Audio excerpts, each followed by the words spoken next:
네. 네, 반갑습니다.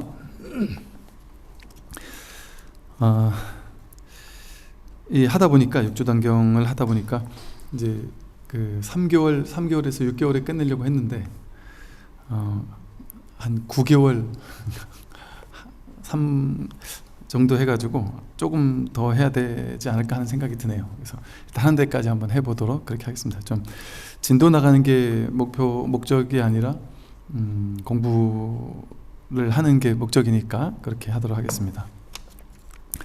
오늘은 75쪽이고요. 제가 두 번째 단인데 제가 읽어보겠습니다. 이제 오늘은 이제 바라밀에 대한 부분입니다. 지난 시간에 바냐를 얘기했고요. 마하바냐까지 얘기했고, 이제 오늘은 바라밀입니다. 무엇을 바라밀이라 할까요?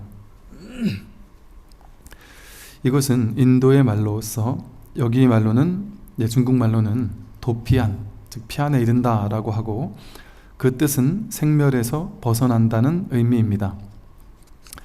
마하바냐, 바라밀 할 때 이제 마하는 이 법을 얘기한다 그랬죠. 법은 이제 크다 작다를 넘어서는 크다.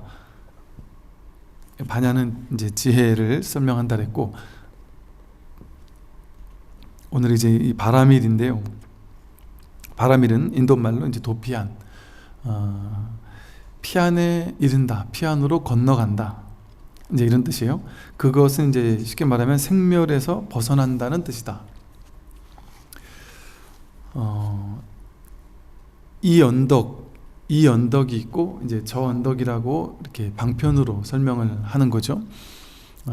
이 언덕이 우리가 살고 있는 이 차안이고, 저 언덕이 부처님의 피안이다, 이제 깨달음의 언덕이다라고 이렇게 상정을 했을 때, 이제 이 언덕은 이제 위태롭고 이제 비가 와서 막 금방 잠길 것 같고, 그러니까 인도는 막 우기 때 비가 한번 확 오면 막 잠기고 그런 일이 많이 발생하잖아요. 그래서 인도에서는 그런 말들이 있어요. 이렇게 아주 어디에도 이렇게 잠기지 않는 튼튼한 어떤 섬과도 같은 뭐 이제 이런 이야기들이 있거든요. 아마 그런 데서 이런 비유가 나오지 않나 싶어요. 그래서 여기 지금 위태한 이곳 차 안에서 저 청정한 그 섬, 완전한 섬으로 완전히 이제 건너간다. 저쪽에 가면, 저 섬에 가면 저쪽은 더 이상 괴로움이 없고 고통이 없는 곳이다라는 거죠. 그래서 이 차 안에서 저 피안으로 건너가는 것, 그래서 건너갈 때 바다, 강이 있다 그러죠. 고해 바다를 건너간다.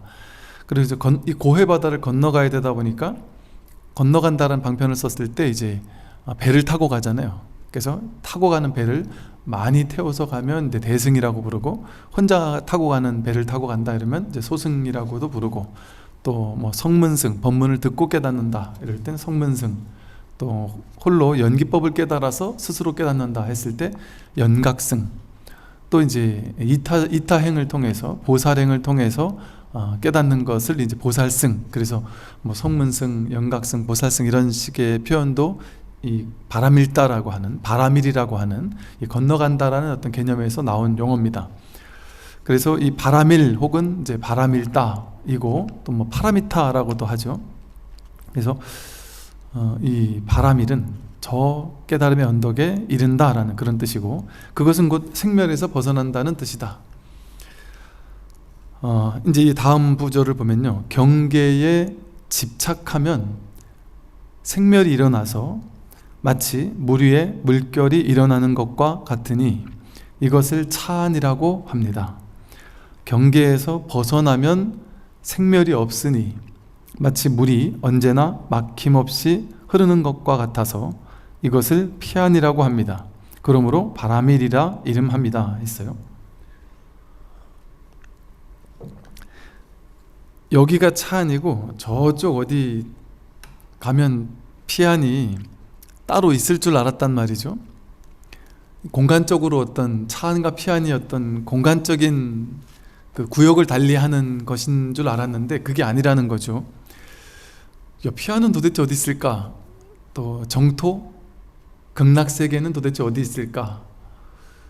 이걸 공간적인 어떤 공간을 점유하는 어떤 지역이라고 느끼면, 뭐 서방 극락으로 가려면 뭐 몇만억 국토를 지나가야 하고 뭐 이제 이런 얘기를 방편으로 쓸 수 있겠죠. 근데 그거는 어디까지나 방편이죠. 방편이고, 여서 말하듯이 이런 방편을 썼는데 실제 그러면 차안은 어디고 피안은 어디냐?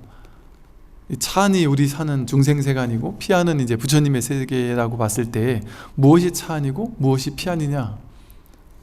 차안은 경계에 집착하면 생멸이 일어나니까 이게 차안이라는 소리예요. 저 경계에 집착하는 것이 바로 차안이다 이 소리예요. 경계가 뭐냐? 바깥 대상 경계 이러죠. 그래서 눈으로 보는 대상들, 보이는 모든 것들, 그러니까 색경이라고 하죠. 색의 경계, 모양과 빛깔을 지닌 모든 보이는 경계들, 보이는 바깥 경계, 그걸 이제 색경, 색의 경계. 또 성경하면 소리의 경계, 들리는 모든 소리에 끌려가 집착한단 말이죠.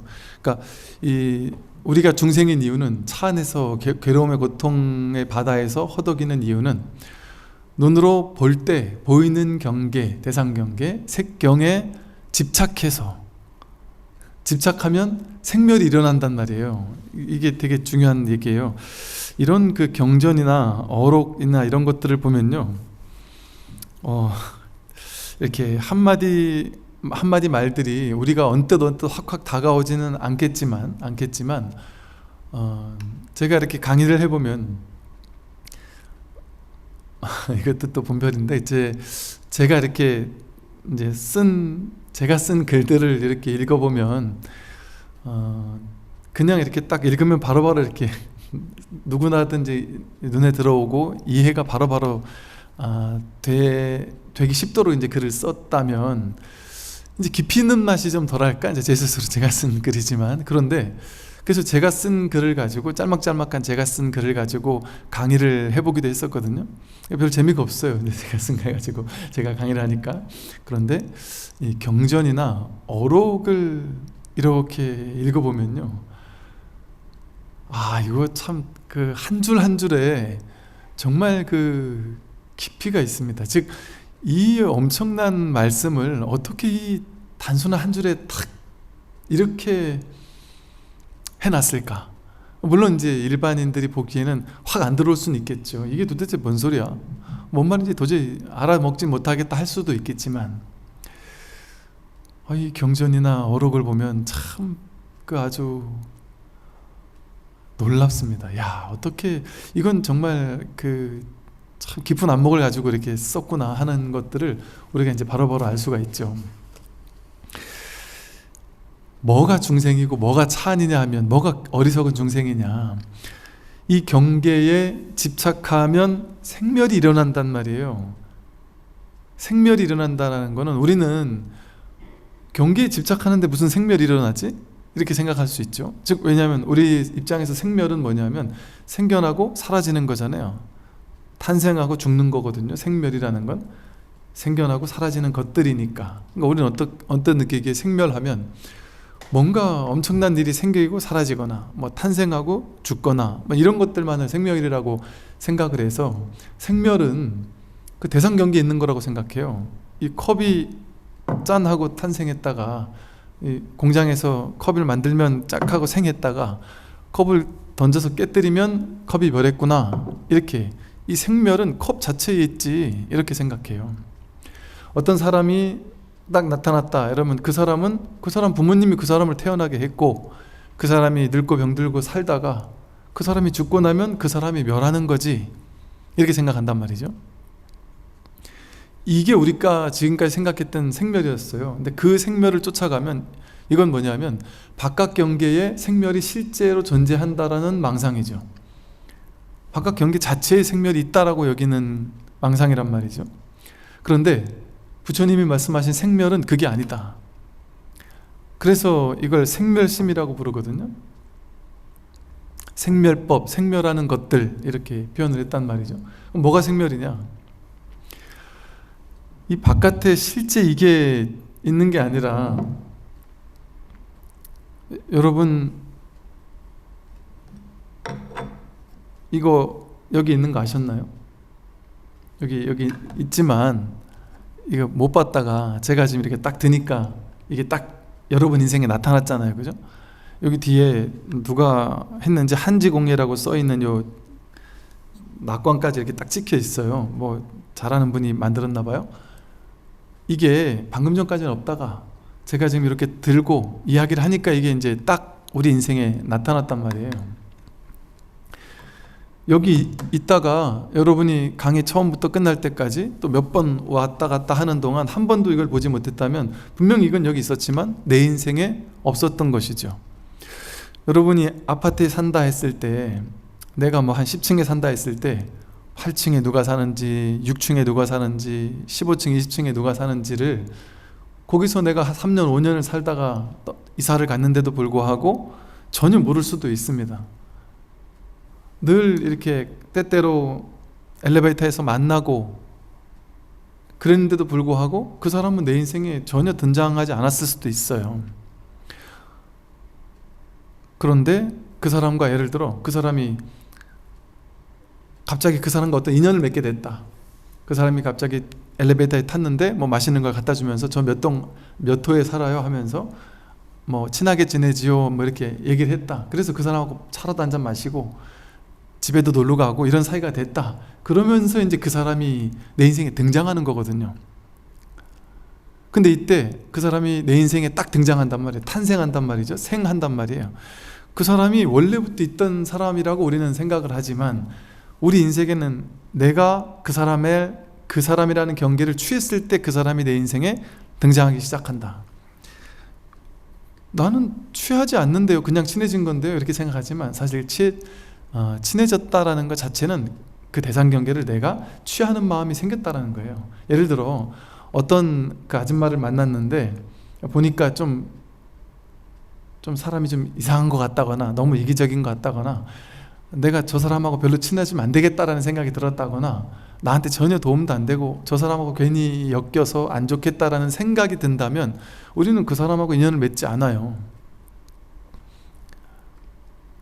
뭔가 그래도 뭐 이웃이니까 그래도 이렇게 좀 친하게 지내면 뭐 좋겠지 뭐 이런 정도에라도 어떤 작은 마음이라도 있어야 그 사람과 이렇게 인연을 맺고 그러다가 이제 그 사람이 뭔가 사람도 좋고 나에게도 도움이 되겠구나 뭐 이런 생각이 들면 더 친해지려고 애쓰겠죠. 그런 식으로 우리는 이게 취라는 것이 막 강력하게 집착한다 막 이런 것보다도 나라는 것을 기준으로 내가 이제 그것을 우리가 이제 접촉하게 되면 좋거나 싫거나 그적으로 느낌이 일어난다고 했잖아요. 그적으로 느낌이 일어나는 아무 그 좋거나 싫거나 하는 것을 영향을 미치지 않는 것은 우리가 크게 집착하지 않아요. 근데 나를 기준으로 내가 조금 좋아지거나 그럴 때 취하고요. 또 싫어지거나 할 때도 그것도 취하는 거예요. 왜? 밀쳐내려는 마음, 싫어하는 마음을 내가 쥐고 있으니까.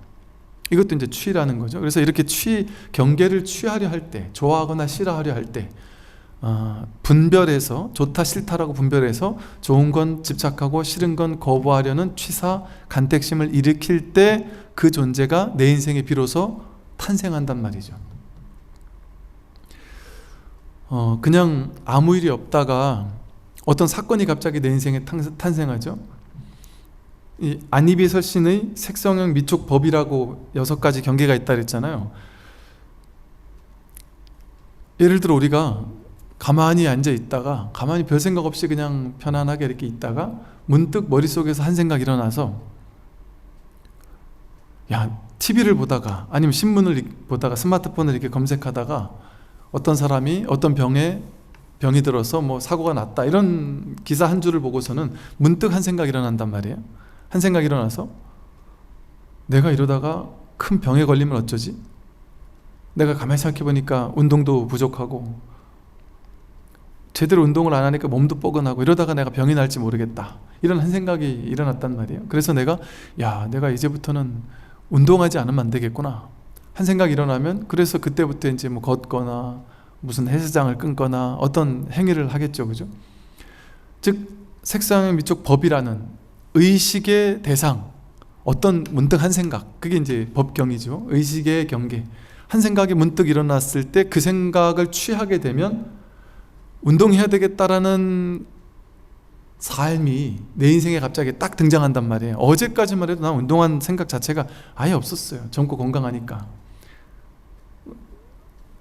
얼마 전에 어떤 보살님인데 그러시대요. 운동 아예 안 하고 살았는데 그냥 삶이 바쁘고 힘들다 보니까 그냥 막 돈 버느라 정신없이 살았는데 한번 쓰러져 가지고 한 며칠을 누웠다가 너무 이 통증이 고통스러워서 그러기를 며칠 있다가 딱 깨어났고 났더니 이 통증이 너무 심하다 보니까 야, 이러다가 내가 죽을 수 있겠구나. 내가 지금 돈 버는 게 중요한 게 아니구나. 이러다가 그냥 확 죽어버리면 끝나는 건데 너무 돈돈하고 살았구나. 내가 이제부터는 몸 건강 챙기고 운동을 해야 되겠다라고 해서 매주 이제는 막 그냥 산으로 들러 걷고 운동을 다닌다 그러더라고요. 그러니까 운동해야 된다라는 생각이 내가 몸을 좀 돌봐야 되겠구나 이런 한 생각, 이 경계, 하나의 경계에 딱 어떤 생각이라는 경계가 딱 일어났을 때 그걸 취하게 되면 그때부터 운동을 한단 말이죠. 이런 것처럼 또 이 세상에 무수히 많은 사람들이 여러분 전부 다 인연 맺고 살지 않잖아요. 전부 다 취하거나 버리려고 하지 않잖아요. 수많은 사람들을, 우리 동네 사람들, 우리 회사 사람들 전부 다 내가 취하거나 버리지 않거든요. 좋거나 싫거나 그저 그런 느낌 가운데 그냥 사수, 버려지는 느낌의 대상들이 많단 말이에요. 그러니까 고수, 락수, 불고불락수 하듯이 불고불락수를 사수, 버릴 사자를 써서 버려지는 느낌이라고 하거든요. 그처럼 고수나 락수를 주는 대상은 취하거나 버리려는 한 마음을 일으켜서 그 대상을 생겨나게 하는데, 내 인생에 등장시키게 하는데, 사수, 그냥 그저 그런 느낌을 주는 대상들은 그냥 버려지지 내 인생의 전면으로 등장하지 않는단 말이죠. 이런 방식으로 사실은 이 세상이 이렇게 쫙 펼쳐져 있는데도 불구하고 내가 그것을 탄생시켜요. 사람들은 원래 이렇게 전 세계에 한 70억 인구가 있는데 원래가 있어요. 원래가 있다라는 건 자기 생각이에요. 자기 생각. 내가 한 생각 일으켜서 취하거나 버리려고 하면서 내가 취하려는 생각을 일으킬 때, 그때 그 사람이 내 인생에 등장해요. 전면으로 등장해서 생사법으로 딱 다가온단 말이에요. 생겨나고 사라지는 어떤 대상으로. 그 생사법은 생겨나고 사라지는 모든 것들로 내 앞에 딱 다가와서 탄생한 어떤 사람이든 사건이든 상황이든 뭐가 딱 등장한단 말이에요. 그럼 등장하고 나면 그것을 취하려 하거나 버리려 하거나 둘 중에 하나의 의도가 들어간단 말이에요. 유의 조작이 들어간단 말이죠. 그러니까 취하려고 할 때도 유의 의도가 들어가니까 의도적인 행위를 하게 돼요. 말로, 생각으로, 행동으로. 그게 이제 업유라고 했죠. 업을 짓는 행위를 한단 말이죠. 그러면서 내 인생에 생로병사가 생겨난단 말이에요. 이게 12연기를 지금 설명한 거예요. 식, 명생, 유깁, 촉수, 애취, 유, 생노사. 이런 방식으로 내 인생에 우리는 매일매일 내 인생에 생사법들을 탄생시켜요. 여러분이 남편하고 결혼해서 어렵게 애 하나 가지면 그때 애가 탄생하지, 그것만 탄생이 아니란 말이에요. 매 순간 우리는 사건 사고를 계속해서 탄생시켜요. 자기 인생에 어떤 거에 갑자기 딱 꽂힌다는 표현을 하죠. 과하게 집착할 때, 집착해서 딱 꽂히면 갑자기 내가 꽂힌 그 대상이 내 인생에 딱 등장해요. 어느 날 갑자기 차를 바꿔야 되겠다, 뭐 가방을 사고 싶다, 옷을 사고 싶다, 젊어져야 되겠다. 학교 갔더니 딴 엄마들은 다 젊어 보이고 예뻐 보이는데 나만 좀 나이 들어 보인다. 그래서 내가 좀 더 가꿔야 되겠다, 옷도 젊어 보이는 걸로 사야 되겠다, 이런 한 생각이 일어나면 그때부터 이제 옷에 관심이 간단 말이에요. 옷에 관심이 없던 사람도 건강이 무너진다는 한 생각을 믿게 되면 건강에 집착하는 마음 때문에 온갖 행위를 일으키게 되고 생로병사가 생겨난단 말이죠. 이런 방식으로 우리 인생에서 취하거나 버려야 될 어떤 것들이, 이 생멸법들이 생겨난단 말이에요. 본래 그게 있어서 생겨나는 것이 아니고 인연따라 내 마음에서 내가 그것을 생하게 만든단 말이에요. 그러면 이 세상을, 자기가 살고 있는 이 자기 세계, 자기의 세계는 분별된 세계거든요. 자기가 자기식대로 분별한 세계를 살고 있어요. 전부 다 똑같은 고정된 하나의 세계에 사람이 다 들어와서 사는 게 아닙니다. 저마다 자기가 사는 세계는 완전 달라요. 여기 몇 분 앉아 계시는데 여기 계시는 여러분들이 사는 대한민국 인간으로 사는 삶 결코 같을 수 없습니다. 결코 같을 수 없어요. 사람이라는 존재에 대한 어떤 그 정의도 전혀 다 다르고요. 삶에 대한 정의도 다 다르고요. 남들에 대한 이미지 다 달라요. 제가 처음에 이제 그 심리 뭐 이런 거 배울 때 보니까 처음에 하도 오래돼서 기억도 안 나는데 이렇게 그 이름도 지금 기억이 안 나네요. 뭐 사람의 심리를 이렇게 뭐 테스트하는 설문 막 적는 게 있었어요. 근데 이제 그거를 다 적고 나서 나중에 보니까 이제 뭐 I-, I+, U-, U+가 그 지수로 이거를 이제 사람 데이터를 내더라고요. 그러니까 이게 뭐냐면 자기에 대한 긍정적인 생각이 많은 사람은 I+ 점수가 높고 자기에 대해서 자존감이 낮고 이런 사람은 I-가 높고 또 타인도 마찬가지예요. 그냥 일반적인 타인에 대해서 사람들에 대해서 긍정적인 시각이 많은 사람은 U+가 높고 작은 사람 U-가 높고 그렇더라고요. 그래서 저는 이런 것도 그냥 볼 수 있구나라는 생각은 했지만 이게 사람에 따라서 이렇게까지 그래프가 난 대부분은 거의 얼추는 비슷하게 나올 거라고 예상을 했어요. 거의 뭐 이건 대부분 비슷하게 나오지 않을까? 이렇게 생각을 했단 말이죠. 그런데 겉으로 봤을 때 멀쩡해 보이는 사람들이, 제가 이제 멀쩡해 보인다는 표현을 쓴 이유는 제가 그거를 같이 공부했던 분들이 누구였냐면 목사님들, 신부님들, 스님들 모여가지고 그걸 같이 공부를 했어요. 같이 이렇게 봤어요. 그 목사님들, 신부님들, 그 스님들이 다들 훌륭하신 분들이셨어요. 다들 존경받고 참 괜찮으신 좋으신 분들이셨어요. 근데 겉으로 봤을 때는 이런 분들이 이걸 설문을 조사하면 전부 다 거의 비슷하게 나오겠지. I+도 상당히 높고 U+도 상당히 높고 I-, U-는 상당히 적고 대부분 그래 나오지 않을까? 이렇게 예상했거든요. 깜짝 놀랐습니다. 전혀 다르게 나오는 거예요. 그래프가 완전 천차만별인 거예요. 겉으로 봤을 때 정말 훌륭하고 잘 나가고 자기 자존감이 있어 보이는데 자기 내면의 자존감이 상당히 이렇게 다운돼 있는 분들도 계시더라고요. 또 의외로 또 자기에 대해서도 그렇지만 상대방에 대해서도 있잖아요.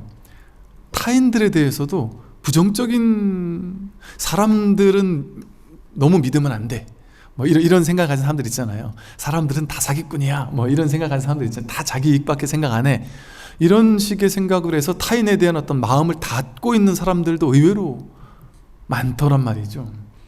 그러니까 이 그래프가 정말 너무나도 천차만별인 걸 보고 사람들은 이렇게 다르구나 하는 점들은 이렇게 보게 되는데, 이처럼 우리는 세상을 똑같은 세상에서 똑같이 산다고 하지만, 예를 들어 같은 회사에 같은 연봉을 받는 신입사원들이다 그러면 삶의 질이 얼추 비슷해야 되잖아요.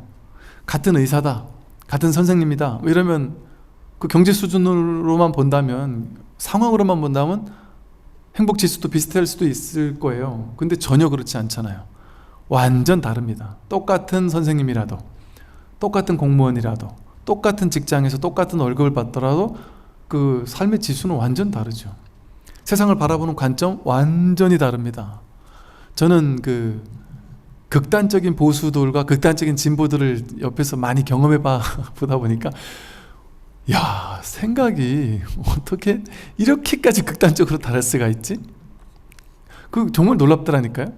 정말 이게 극단적인 보수와 극단적인 진보의 동일한 어떤 현상을 놓고 바라보는 관점이, 이 사람들이 이 정책이 통과가 돼버리면 우리나라가 뭐 거의 빨갱이 집단이 되는 것처럼 생각하는 사람도 있고, 또 이런 게 통과가 되면 뭐 난리가 나는 것처럼 생각하는 사람도 있고, 또 너무 좋은 일이다 그거는 막 이렇게 생각하는 사람도 있고, 완전히 천차만별로 세상을 바라보는 거죠.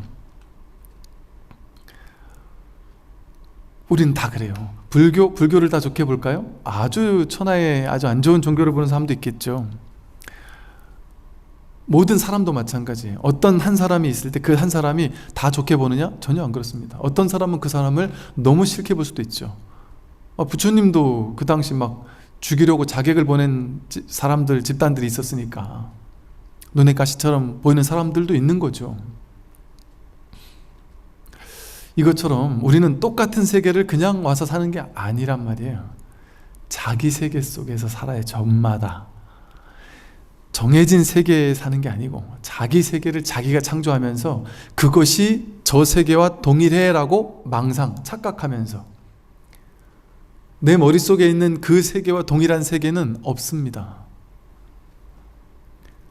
여러분은 여러분 자신을 아나요? 여러분 자신을 알 수 없습니다. 나에 대한 이미지만 알아요.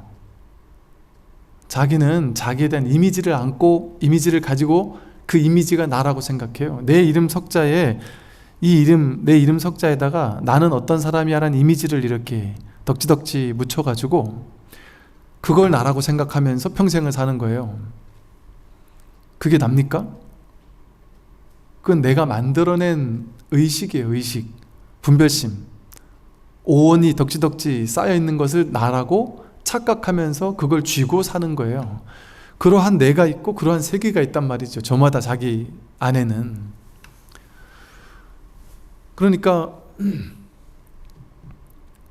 제가 이런저런 사람들을 만나보면요, 정말 지옥인 사람들, 정말 사는 게, 하루하루 사는 게 정말 지옥 같은 사람들이 많더라고요. 근데 그렇게 지옥처럼 괴롭게 사는 사람들에게, 그래서 이제 이렇게 이렇게 이야기를 해주더라도요, 막 부모님이 야, 너 스님한테 가서 한번 상담 좀 받아봐. 질질질 끌고 오면 쉽게 말하면 효과가 별로 없어요.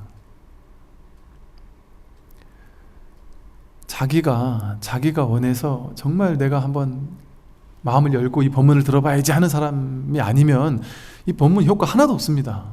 효과가 하나도 없다니까요. 이게 그냥 쓸데없이 그냥 말만 그럴싸하게 늘어놓는, 그렇게 보일 수도 있어요.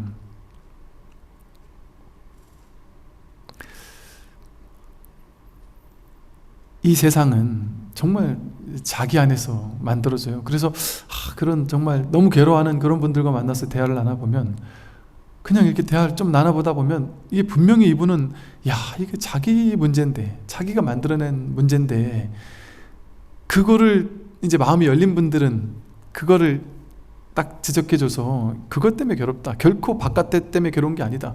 대부분 그런 사람들은, 다는 아니겠지만 이런 마음이 있어요. 누군가를 원망하는 거예요. 남편을 원망하고, 남편이 나를 안 도와줘서 힘들다, 자식이 뭔가 내 뜻대로 안 되니까 힘들다, 돈이 없어서 힘들다, 뭐 조건이 뭐 때문에 힘들다, 뭐 시어머니 때문에 힘들다, 뭐 이런 온갖 남 탓하는 이런 마음들 있잖아요. 조건을 탓하는 마음, 그 마음이 잔뜩 있는 거예요. 그러면 그 사람은 괴로울 수밖에 없어요. 왜? 그 조건을 바꾸려고 하니까. 언제까지나 그 조건을 바꾸려고 하니까. 조건을 바꾸려는 마음 자체가 벌써 이 공부와는 완전히 어긋나는, 그 괴로움을 해결하겠다라는 의지가 없는 거예요. 왜 그러냐? 조건은 문제되지 않아요. 사실은 그 조건을 내가 내 식대로 해석하고 판단하고 분별해서 그걸 진짜라고 믿었던 내 생각, 자기 분별, 그게 그 문제를 만들어낸 주범이거든요. 그러니까 뭐 몇 번 얘기했지만 법륜스님 증문즉설 가면 질문한 그 사람 탓만 맨날 하고 당신이 받게 된다고 얘기하니까, 스님은 뭐 남자들만 좋아하고 여자들을 좀 싫어하나? 뭐 이렇게 생각하는 사람도 있다고 언뜻 들었는데, 주로 여자분들이 질문하시니까 아마 그랬겠죠. 뭐 잘은 모르겠지만, 모든 분들이 고민이 있을 때 항상 어떻게 하면 당신이 해결할 수 있는지를 얘기를 해주는 게 지혜로운 답변 아닌가요? 같이 공감해주면서, 그래 같이 욕해주면서, 그래 그 남편 잘못했네, 참 그런 남편 만나가지고 참 힘드시겠어요, 얼마나 힘드시겠어요, 공감해주고. 나쁘다는 얘기가 아니라 그것만 해줘가지고 답이 나오겠느냔 말이에요. 그거 안 해준단 말이죠. 마음 공부에서는 적나라하게 자기가 좀 가슴 아프더라도, 공감은커녕 내 가슴을 막 후벼 파더라도, 내가 지금까지 30년, 40년, 50년을 이 한 생각에 집착해서 나는 피해자다라는 한 생각에 집착해서 저 사람 때문에 내가 힘들어라고 하는 생각에 제가 열을 내는 이유가 정말 그런 사람들이 은근히 있다니까요. 누가 봐도 그 옆에 사람들은 다 알아요. 저 사람 성격만 바꾸면 참 좋은데 근데 본인만 몰라요. 본인만. 그리고 그거를 딱 짚어주잖아요. 당신 이런 문제 요것만 없애면 내가 행복해집니다 하면 결국은 스님도 남편 편인 거죠. 이렇게 얘기를 하시니까 뭐 더 이상 말을 할 수가 없어요. 그래서 그 스님들한테 상담하러 오겠다 이러는 거 있잖아요. 그냥 한번 만나서 차나 한잔 마시려고요. 좀 친해져 보려고요. 얼굴이나 한번 보려고요. 이래서 가서 그냥 친분 쌓으려고 찾아갈 필요 없어요. 도움이 안 돼요. 자기에게. 자신에게 도움이 안 돼요.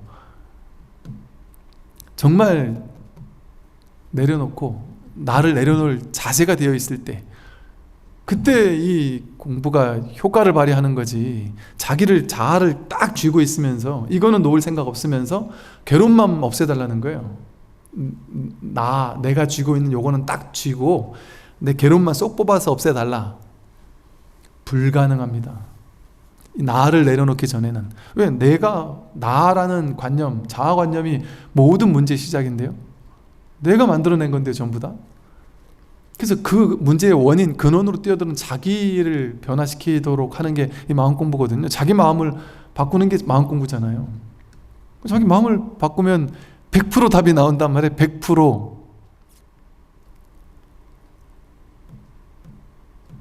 100%? 예를 들어 뭐 100%라고 하긴 그렇죠. 근데 그 또한 뭐 100%라고 할 수 있는 데는 그만한 또 이유가 있어요. 내 생각을 가지고 스님 이거는 100%일 수가 없는데요 라고 생각하면 그 생각 때문에 100%가 아닐 수 있죠. 저 문제가 있는 동안은 나는 괴롭습니다. 그 생각을 끝까지 쥐고 있으면 그 문제가 사라져야만 행복하겠죠. 이 공부는 바깥에 있는 문제를 없애는 공부가 아니에요. 자기 회광반조, 바깥의 문제를 없애려고 계속 바깥을 쫓아다니고 추구하고 스승을 찾아다니고 뭐 법을 찾아다니고 도를 찾아다니면서 계속 바깥에 뭐가 있겠지 하고 쫓아다니다가 문득 돌이켜서 자기에게로 돌아오는 공부거든요. 답이 여기 있었구나. 문제가 바로 답이었구나 라고 해서 문제 속으로 뛰어들어서 완전히 문제와 하나가 됐을 때는 문제가 아니게 됩니다. 문제가 바로 답이었단 말이에요. 문제가 저절로 사라지는 공부예요. 즉 이거는 답을 내는 공부가 아니라 문제가 사라지는 공부거든요. 그러니까 답이 필요가 없어져요. 근데 이러기 위해서는 이 전면적인 전환이 요구됩니다. 어떤 전면적인 전환? 그래서 선사, 어록, 경전 계속 보면 끊임없이 나오는 말이 어리석은 강아지처럼 흑덩이를 휙 던지면 계속 흑덩이만 쫓아가는, 바깥 경기만 쫓아간단 말이에요. 이 일 저 일 있으면 바깥 그것만 쫓아다니면서 저 사람 탓하고 저 사람 탓하고 이 문제 탓하고 저 문제 탓하고 이 상황 저 상황 탓하면서 자기 마음으로 돌아오려 하지 않고 그 상황만 탓하면서 이것 때문에 내가 괴롭다라고만 하다가는 흑덩이를 쫓아가는 강아지같이 깨달음 이룰 수가 없다. 행복해질 수가 없다. 문제를 해결할 수가 없다. 강아지가 아니라 지혜로운 사자는 흑덩이를 휙휙 던지면 흑덩이를 쫓아가지 않고 흑덩이는 쳐다도 안 보고 흑덩이를 휙 던진 이 사람을 와서 콱 물어버린단 말이에요. 곧장 자기 마음으로 뛰어들어서 자기 마음에서 근원적인 답을 낸단 말이에요.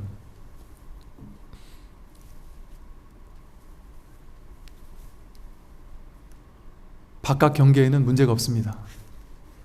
내가 그 바깥 경계를 취했을 때 그게 내 인생에 등장하는 거예요. 내 인생의 유로서 만들어지고 내가 취하니까 유로서 만들어지고 그러면서 생로병사가 생겨나는 거예요. 노병사가 생겨나는 거예요. 근데 이걸 취하지 않았다면, 바깥 경계를 끌려다니면서 취하지 않았다면 생멸이 없어요. 괴로움이 사라집니다. 그러니 경계에 집착하면 생멸이 일어나서라 그러잖아요. 경계에 집착할 때 생멸이 일어나는 거예요. 나도 그 생멸 가운데 하나예요. 생멸법 가운데 하나가 나예요. 나라는 허망한 망상. 내가 나에 집착하니까 나라는 허망한 생멸이 일어나. 내가 태어났다라는 허망한 망상, 생멸이 일어나니까 내가 늙고 병들고 죽는다라는 망상에 끄달려서 사로잡혀서 괴로워하는 거예요. 나는 태어난 적도 없고 그래서 늙고 병들고 죽을 수도 없어요. 진정한 나는. 이 사실을 깨닫는 것인데, 내가 있다라고 끝까지 집착을 한다면 내가 만들어 놓은 그 나에는 늙고 병들고 죽는 것이 있죠. 근데 그게 자기가 만든 건지 모른단 말이에요. 이게 경계예요. 이게 내 몸, 내 마음, 느낌, 생각, 감정, 오온이 전부 다 경계예요. 경계라는 말은 뭐예요? 이거는 그냥 방편으로 설명을 하면, 이 오온은 몸, 내 느낌, 생각, 의지, 의식은 내가 보고 있는 경계이면서 자기예요. 방편으로 얘기하면 이것도 경계란 말이에요. 근데 우리는 이게 주관인 줄 안단 말이에요. 이 오온이 자기인 줄 안단 말이에요. 오온이 자기고 주관인 줄 알아요. 여기서 문제가 생깁니다. 컵 보이잖아요. 보이는 것, 생멸법으로 보이는 거잖아요. 대상 경계잖아요. 손도 똑같잖아요. 보이는 거. 물 지금 흔드니까 움직이고 있네요. 움직이는 거. 내가 이걸 이렇게 보듯이 마음속에서 어떤 질투 이러면 옛날에 질투했던 그 감정을 이미지로 딱 떠올리듯이 내 마음속에 우울한 마음이 일어나면 그게 보여요. 대상 경계로 보이잖아요. 보인다는 거는, 보이는 거라는 거는 자기가 아니라는 거잖아요. 방편의 설명이에요. 자꾸 이 오온을 자기라고 하니까 그 오온도 경계다. 근데 제가 이렇게 말하면서 자꾸 방편이라고 하면서 조심스럽게 말한 이유가 있어요. 이걸 또 이 오온도 경계다라고 못 박아 그런 법칙을 설명하려는 게 아니에요.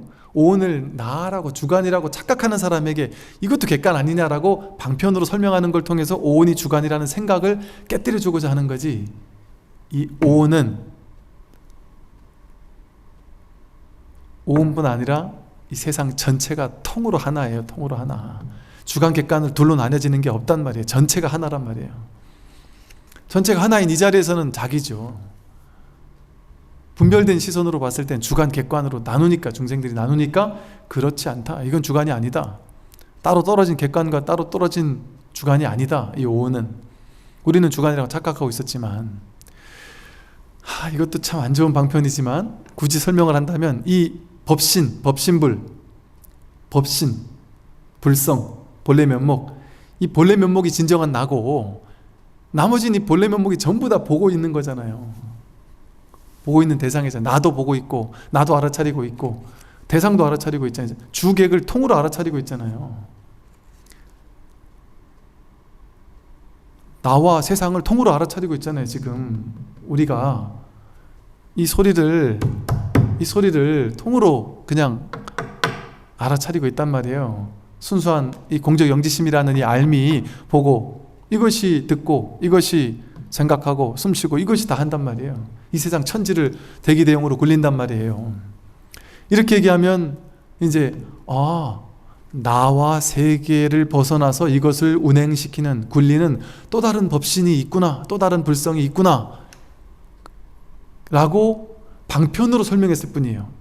원스텝에서 방편으로 그렇게 설명한다. 그러나 이제 그 다음 스텝으로 넘어가면 그것도 아니다.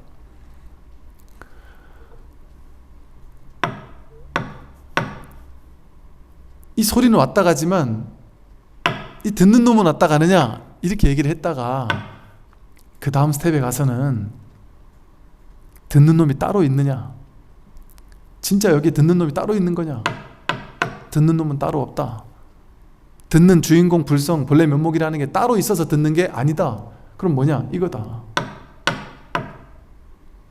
이게 듣는 놈이고, 이게 공적 영지심이고, 이게 둘이 아닌 불이법이고, 이게 법이고, 이게 마음이고, 이게 자기 주인공이에요. 이게 전부애란 말이에요.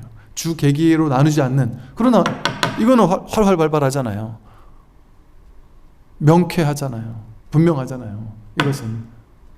근데 이게 지금 내가 뭐가 봤는지, 뭐가 이 소리 들었는지 그걸 이미지로 그릴 수 없어요. 생각할 수 없어요. 생각의 대상이 아니에요. 이 법은. 생각에서 알 수 있는 게 아니란 말이죠. 이것은. 그러나 이것은 명쾌하다. 그러니 이 자리에 가서는 이게 둘로 나뉘지 않죠. 주각 객관이라는 말은 그냥 방편이었을 뿐이었던 거죠.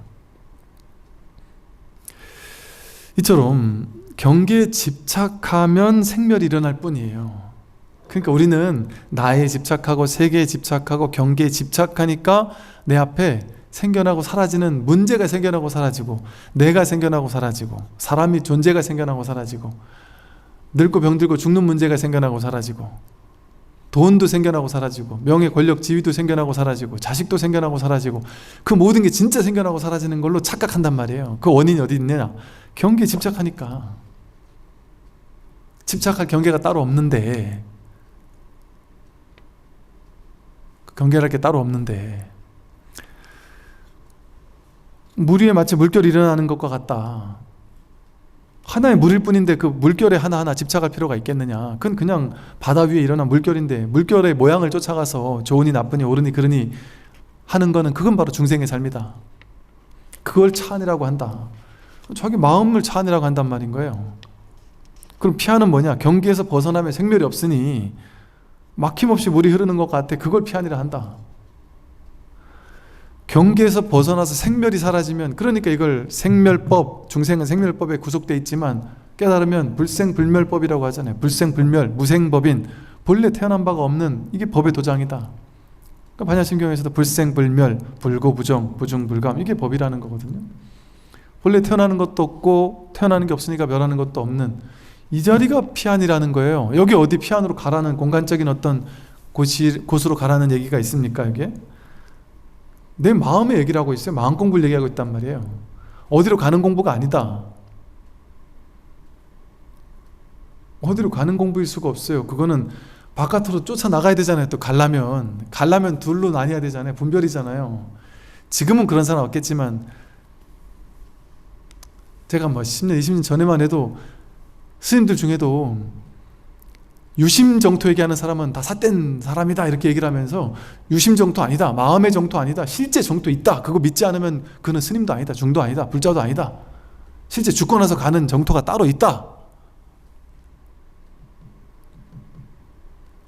아이 그거 방편이지요 스님. 그냥 마음에 다 정토가 있고 여기가 거기가 불이법이 그거 아닙니까? 이런 얘기 했다가 신심 없는 저 중놈이 신심이 없다고, 정토를 안 믿는 저런 어리석은 중놈이 다 있냐, 이런 식의 얘기를 들은 적이 있거든요. 제가 직접 들은 건 아니지만 돌려서 그런 얘기를 하는 스님들이 있다는 얘기를 듣고서, 방편으로는 그렇게 얘기할 수 있죠. 방편으로는. 왜냐하면 옛날 같으면 특히나 그런 방편이 필요했을 때니까, 아무것도 모르고 그냥 법이고 불이법을 얘기하면 두려워서 도망쳐요. 어리석은 중생들은 공부의 안목이 어느 정도 열리기 전에는 불이법 얘기 못합니다. 불이법 얘기 못한다니까요. 여러분이 불이법을 이거를 들을 수 있다면 근기가 너무너무 성숙되어 있는 거예요 사실은. 왜냐하면 사실은 지금도 무수히 많은 분들은 이 불이법 얘기하면 막 소스라치게 놀래요. 그러면서 막 두려움에 떨고 겁내고, 이렇게 불이법을 얘기하는 스님들을 손가락질하고 욕해요. 왜? 불이법이라는 게 뭐예요? 내가 부처라는 거고, 수행은 내가 여기서 저쪽으로 가는 걸 수행이라고 하잖아요. 불이법은 여기 있다는 거거든요. 거기는 수행이 필요가 없어요. 그러니까 반야바라밀이나 중도나 불이법은 여기서 저기로 가는 그런 유의조작의 수행이 아니에요. 수행 아닌 수행, 길 없는 길이 진짜 수행이지, 그런 열심히 갈고 닦는 걸 통해 저쪽으로 간다? 그거는 불이법이 아니란 말이에요. 그거는 방편에서나 허용되는 얘기지. 그럼 그냥 방편으로는 그렇게 얘기할 수 있겠지만, 이 불이법을 비난하고 욕해서는 안 된단 말이에요.